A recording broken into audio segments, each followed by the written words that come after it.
शरीर से ऊंची इंद्रियां हैं, इंद्रियों से ऊंचा मन है, मन से ऊंची बुद्धि है, बुद्धि से ऊंचा मैं है जो बुद्धि को लगाता है, और उस मैं से भी ऊंचा मैं का मूल परमात्मा आत्मा है। तरंग है मैं और पानी है मूल, स्फुरना है मैं अहम, लेकिन अहम का मूल परमात्मा है। ये अहम तीन प्रकार का होता है। जब शरीर से जुड़कर अहम चलता है तो तुच्छ अहंकार होता है। मैं धनी हूँ, मैं निर्धन हूँ, मैं पढ़ा हूँ, मैं अनपढ़ हूँ, मैं दुखी हूँ, मैं सुखी हूँ, मैं पुण्यात्मा हूँ, मैं पापी हूँ, ये तुच्छ अहम है। दूसरा होता है भक्त अहम, मैं भगवान का हूँ, भगवान मेरे हैं, बाकी ये सब लीला है। दुख देकर भगवान हमारे दोष मिटाते, अहंकार मिटाते, सुख देकर भगवान हमारा औदार्य बढ़ाता है, आह्लाद देता है। ये सब भगवान की प्रसादी है। मैं भगवान का हूँ, भगवान मेरे, ये भक्ति परायण मैं है। तुच्छ मैं से ये बहुत ऊंचा मैं है, लेकिन इससे भी ऊंचा शुद्ध बुद्ध जो भावना को भी जानता है। तुच्छ मैं के सुख दुख को भी जानता है, भावना वाले मैं की भावना के रस को भी जानता है। वो है वास्तविक परब्रह्म परमात्मा का स्वरूप मैं। भाव समाधि लगी उसको भी कोई जान रहा है, ध्यान लग गया उसको भी कोई जान रहा है, ध्यान नहीं लग रहा है उसको भी कोई जान रहा है। वो शुद्ध स्वरूप है। उस शुद्ध स्वरूप को मैं मानने के लिए ओमकार का गुंजन और वहां शांत, ओमकार का गुंजन और वहां शांत, तो फिर वहां का स्वाद आएगा, बड़ा रस आने लगेगा। तो बार बार जो चीज अच्छी लगती है ना तो उसको बोलते आसक्ति। तो भगवान बोलते हैं इंद्रियों के द्वारा, मन के द्वारा, बुद्धि के द्वारा जो अच्छा लगे उसमें आसक्त होकर मेरी माया में गुलाटियां खाते रहोगे, लेकिन मुझ में आसक्त हो जाओगे तो हे पार्थ, अनन्य प्रेम से,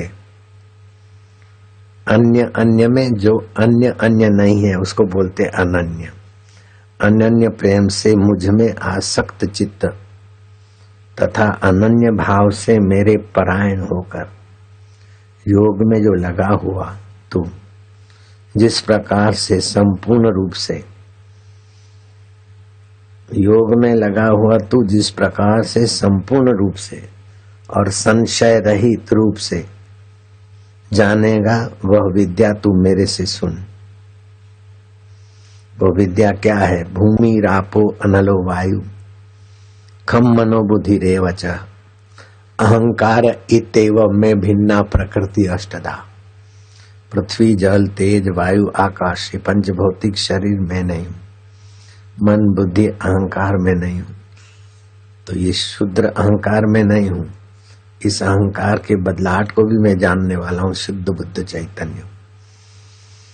और वो चैतन्य अनेक रूपों में, पांच भूतों में भी वही, पांच भूतों से भौतिक वस्तुओं में भी वही।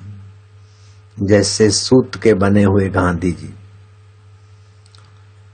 उसका चश्मा भी सूत्र का, और उनकी हाथ में जो छड़ी है वो भी सूत की। सूत के बने हुए गांधी जी के चित्र की चप्पलें भी सूत, और गांधी जी का सिर भी सूत, हाथ भी सूत, और जो मुच्छें दिख रही सफेद वो भी सूत ही, कलर की कारीगरी। ऐसे ही सूत्रे मणि गणा इवा। अर्जुन, जैसे सूत की मणियां और सूत के धागे में परोई है, तो मणियां अलग लगती है, धागा अलग लगता है, लेकिन है वही का वही।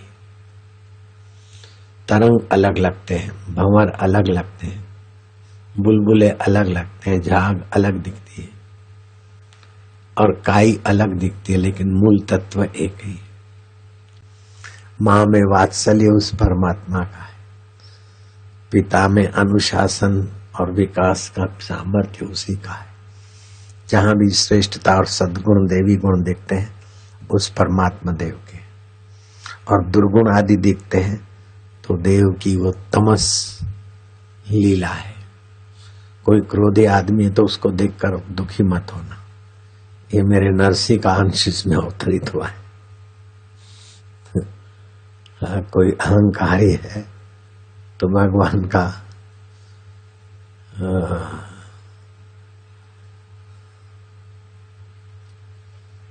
वो अंश इसमें अहंकार का अंश विकसित हुआ। कोई क्रुद्ध है तो बोले नरसिंह अवतार का अंश भगवान दिखा रहे, कोई स्नेह है तो बोले कृष्ण का अंश दिखा रहे, कोई सच्चा मर्यादा वाला है तो श्री राम जी का अंश दिख रहा है।